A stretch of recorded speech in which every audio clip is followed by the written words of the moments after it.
Most of my professional career before I came here has been spent doing software development. So designing software, mostly in-house software for various companies. Sometimes on contract, sometimes on permanent. Oh, I would say the biggest difficulty we had when developing the curriculum was to actually have a platform to program on. More specifically, I was a little concerned about using JavaScript because JavaScript allows students to do things that they may or may not need to be able to do, right? So fortunately we found Khan Academy and developed a curriculum around that because Khan Academy keeps, has safeguards to prevent bad things from happening to neophytes. How to get the students to improve. Ideally, I just explain, hey, this is the better way to do it, and they do it that way, right? The keys to being a good software developer, whether or not you're having, you're majoring in it or you're not majoring in it, is to logically think about it, break it down piece by piece by piece, and then handle those individual pieces as best you can, right? So being able to do that, being able to logically take something and break it into its component parts is probably the most useful, but probably also the most challenging thing to teach. Computers are very complex machines. They don't always do exactly what you want them to do. Yeah. You try, and the more experience you have, the more problems that you have seen, the more likely it is it's something that you know how to fix, right?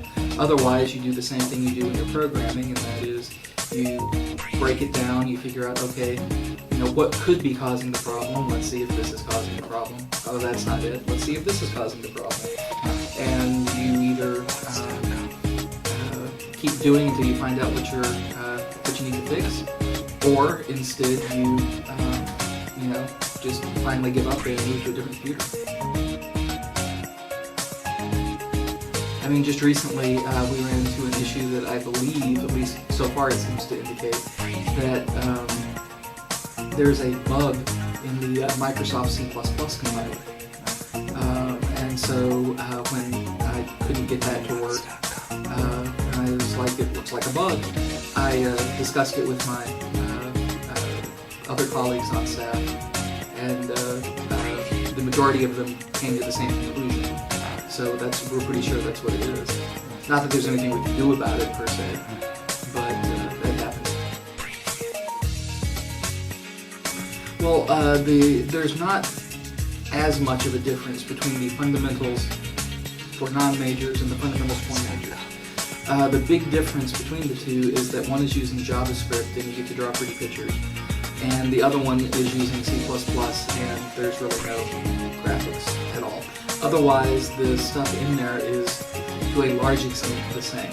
You have variables, you have conditionals, you have iterative structures, you have arrays, all that kind of stuff. Now, with the C++, because C++ deals more directly with memory management, some things are different, and some things I have to sort of throw in there so that we can build on them later.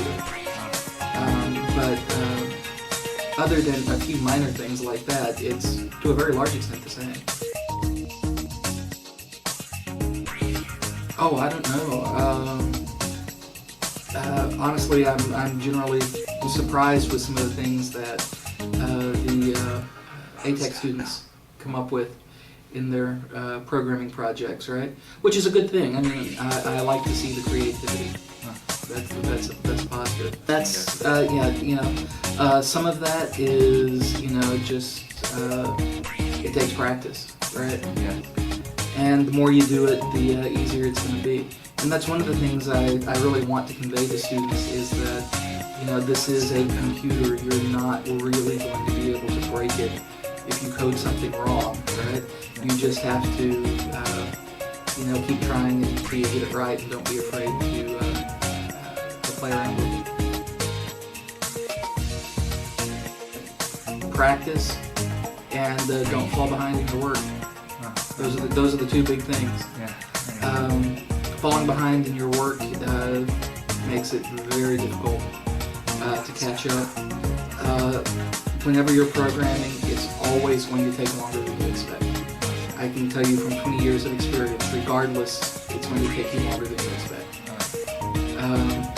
And because of that, practice is important, right? I have heard a number of people complain that students graduate from UTD without knowing how to program.